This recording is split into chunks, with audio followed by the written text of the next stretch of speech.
Hello and welcome to Spectrum Television News at 12. I am Uyai Aniekan coming to you live from Uyo city of Akwa Ibom State, Nigeria.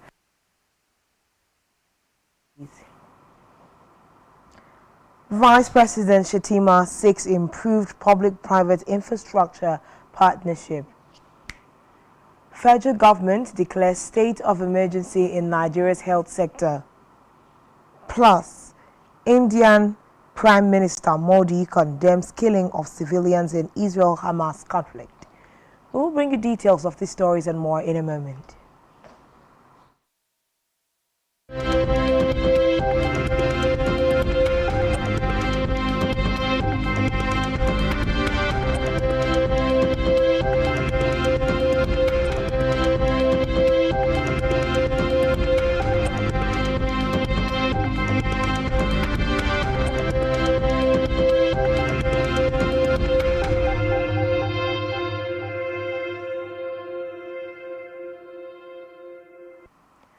Good afternoon, thanks for joining us.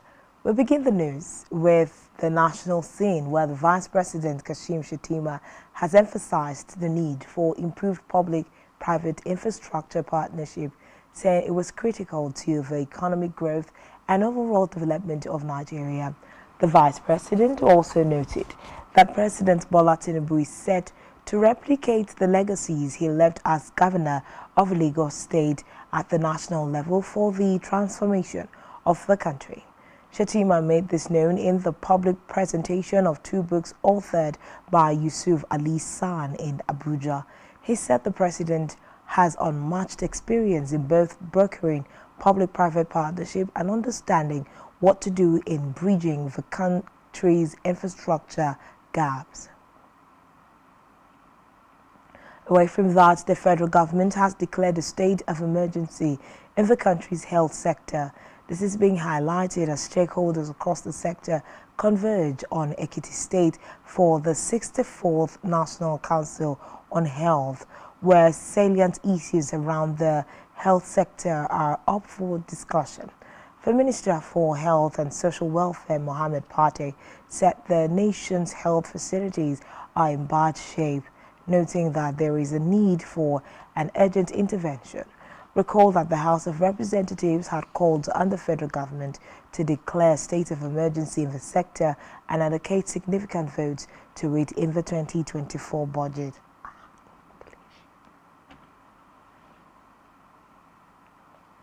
Meanwhile, the federal government has disclosed that it has seized over 45 billion naira illegal looted funds from the National Treasury. The government also identified and designated several individuals and entities linked to terrorist activities. It also confirmed that funds traced to the individuals have been confiscated.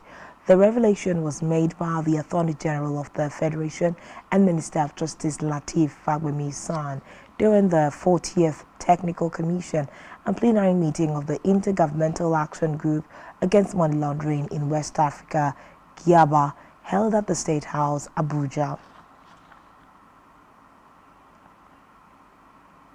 In the meantime, the federal government has said that the world needs more youths with technological knowledge to resolve global challenges. The Minister of Communications, Innovation and Digital Economy, Bosun Tijani, stated this at the 33rd Convocation Lecture of the Federal University of Technology, Akure. Tijani stated that for the country to develop, there were three key sectors that must be identified and improved upon: agriculture, manufacturing and servicing, which had been used to measure the gross domestic product since 1980. The minister added that universities of technology must rise more to the challenges of technological advancement in the country and urged students to embrace self-investment.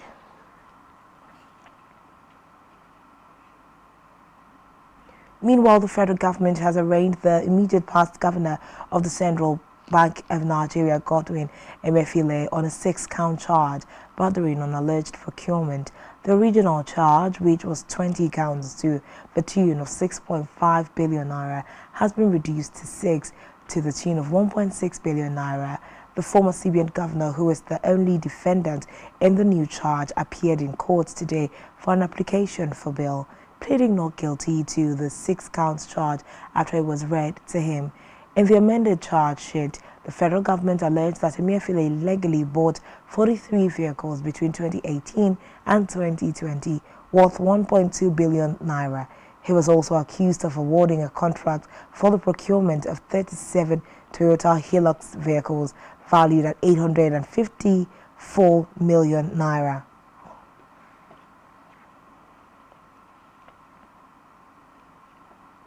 From the Red Chambers, Senate has called for an increase in the amount given to lawmakers as funds for constituency projects. The Senate, however, trashed the bill seeking to provide an act to provide for constituency and other special projects in the annual budgets of the Federation and for related matters. The lawmakers argued that more funds would enable them to drive constituency projects in their various constituency and have the money appropriated for in Nigeria's annual budget.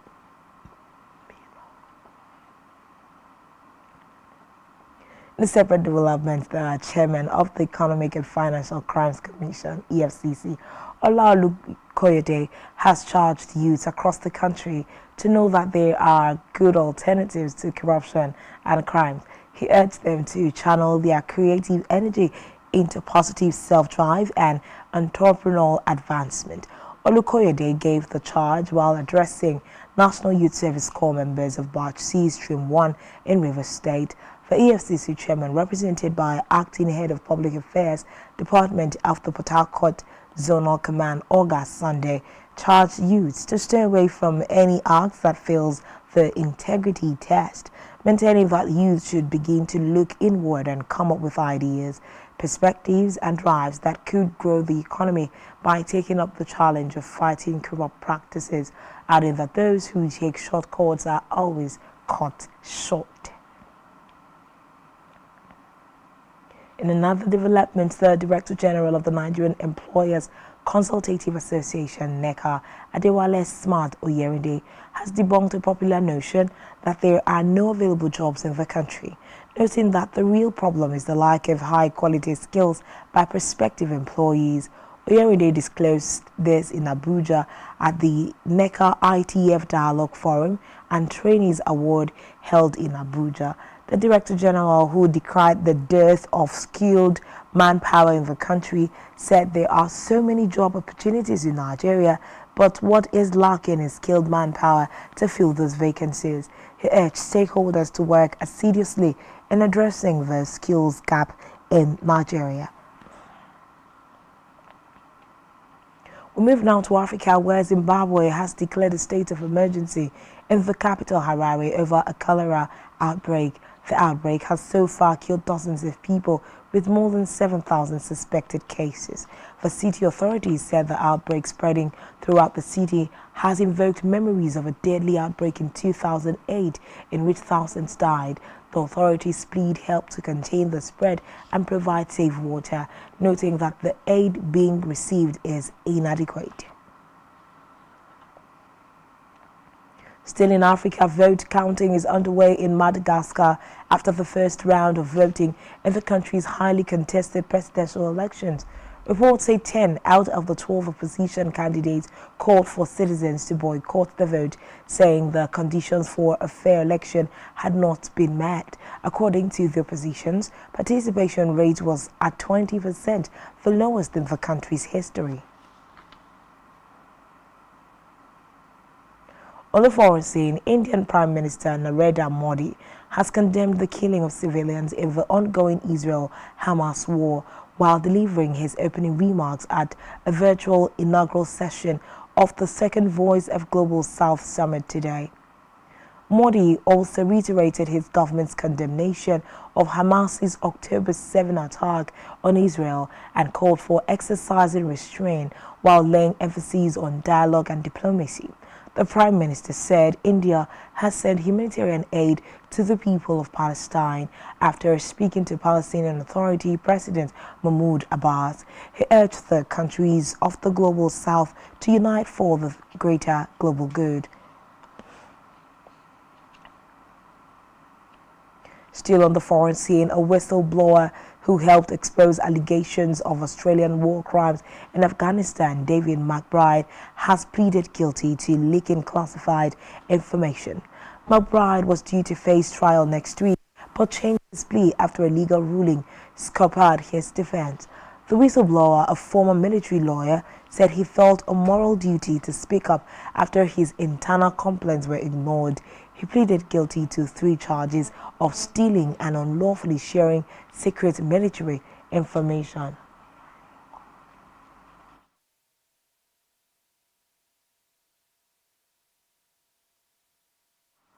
Still to come in the news. Super Eagles draws Lesotho in 2026 FIFA World Cup qualifier. Stay tuned for details of this and more after the timeout.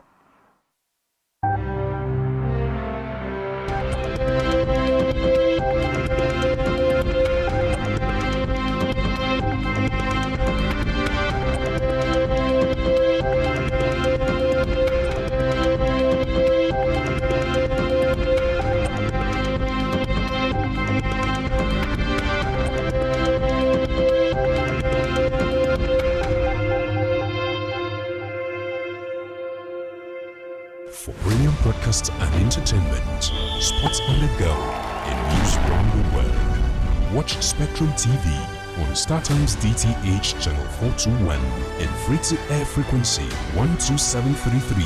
Visit our website SpectrumTVLive.ng. Spectrum TV, broadening your horizon.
Every day marks a day of significance. That in view of the apology tendered by this former minister who had earlier been cleared by this August Assembly, as we face critical issues, developments and events which shape our social and political landscape here in Nigeria and beyond.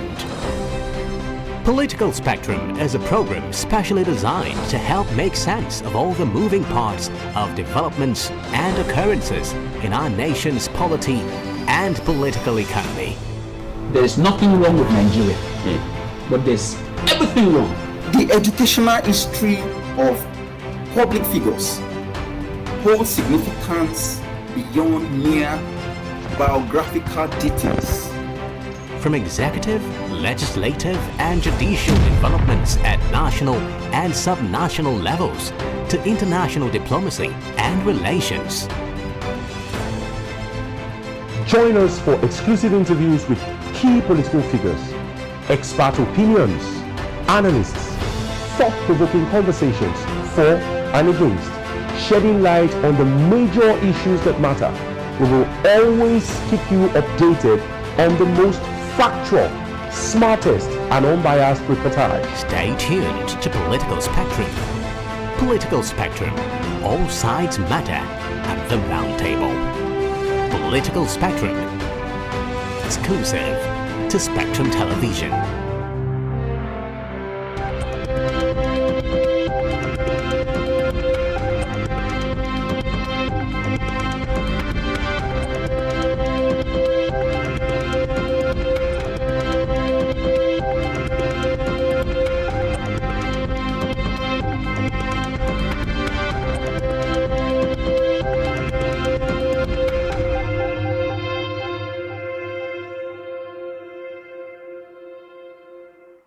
Thanks for staying tuned, and now to the rest of the news stories.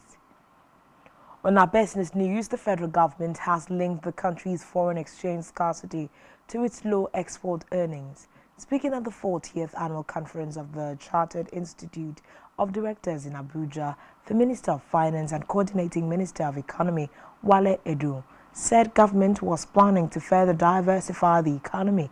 The minister asserted that the country's economy had been diversified but expressed worry that foreign exchange revenue had yet to grow because oil had remained the major source of income.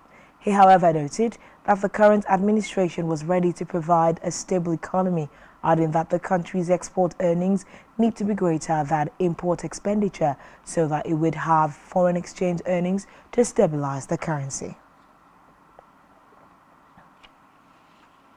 Still in business, the Central Bank of Nigeria, CBN, has said that its monetary policy reforms are beginning to have positive effect on the country's economy. Reacting to the just released inflation rate for October, the Director of Corporate Communications Department, CBN, Issa Abdulmumin, said the Apex Bank vowed to return to evidence-based monetary policy status to restore stakeholders' confidence in Nigeria's financial system. The Apex Bank further emphasized that the current inflation rate underscored the gradual influence of the CBN's money market reforms on the economy. Meanwhile, data released by the National Bureau of Statistics revealed that inflation accelerated to 27.33% in October, a slight increase from September's 26.72%. In health, the government has said that 48 million Nigerians still practice open defecation, and many people still use the bush and water bodies as their regular means of excreta disposal.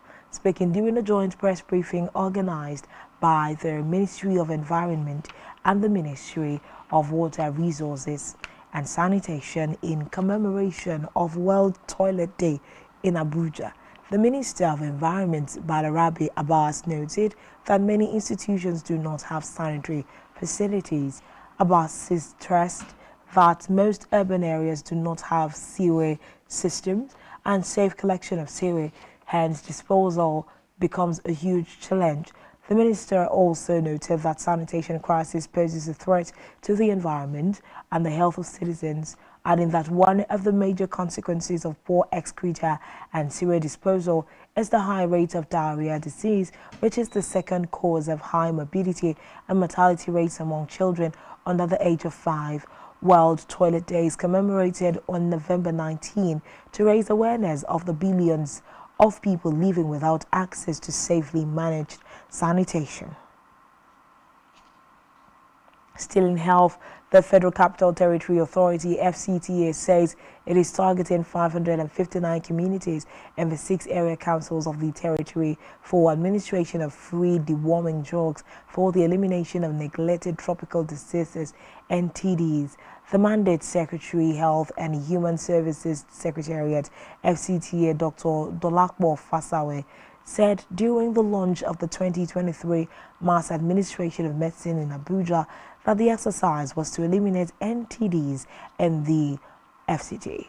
Fasawe, represented by the FCT epidemiologist Dr. Theresa Nwachukwu, noted that NTDs are prevalent in areas that have poor sanitation, inadequate or lack of safe water sources, and substandard housing conditions, maintaining that school and community-based approaches through the aid of teachers and community-directed distributors will be deployed to carry out the exercise. Now to sports, where the Super Eagles of Nigeria yesterday failed to beat Lesotho in a 2026 FIFA World Cup qualifier. The first half ended in a 0-0 draw at the Godswill Akpabio Stadium in Uyo. In the second half, Lesotho opened the scoring through Motolemo Masewazi. In the 56th minute, however, the Super Eagles leveled in the 67th minute by Semi Ajaye's header. The match ended in a 1-1 draw after full time as both teams shared a point each. Nigeria will now face Zimbabwe in their next game on Sunday. Still in sports, Jannik Sinner beat Holger Rune to maintain his perfect start at the ATP finals and help send Novak Djokovic into the last four in Turin. The world number one Djokovic, who beat Hubert Hurkacz 7-6, 7-1, 4-6, 6-1 earlier, needed a Sinner victory to advance to the semi-finals. The Italian, who won 6-2, 5-7, 6-4, tops the group with 3 wins from 3. Djokovic, who is chasing a record 7th ATP finals title, finished second in the round-robin group stage. On our entertainment news, Nigerian superstar Rema has taken to his X handle to share the inspiration behind the horse and mask he used for his O2 concert. O2 Arena concert, I beg your pardon. According to Rema, his decision was inspired by Edo culture, whose aware, inspiring arts were carted away by the invading British in 1897 and remained locked up in the London Museum, far away from Benin Kingdom, where they rightfully belong. The 23-year-old noted that the hearse is synonymous with Edo art, while the mask is fashioned after that of the great Edo monarch Queen Idia.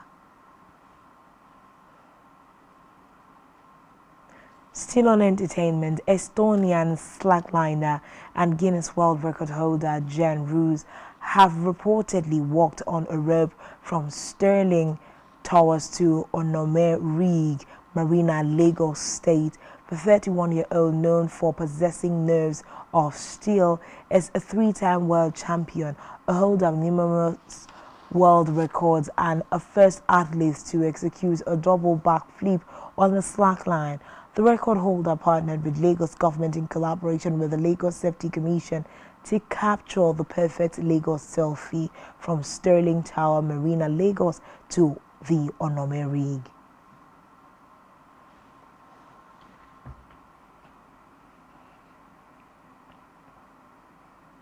And that's all we have for you at this time. Do well to follow us on social media and subscribe to our YouTube channel, all of which you can find on our website, SpectrumTv Live. This has been Spectrum Television News at 12. I am Uyai Aneg, and thanks for watching, and do have a great afternoon.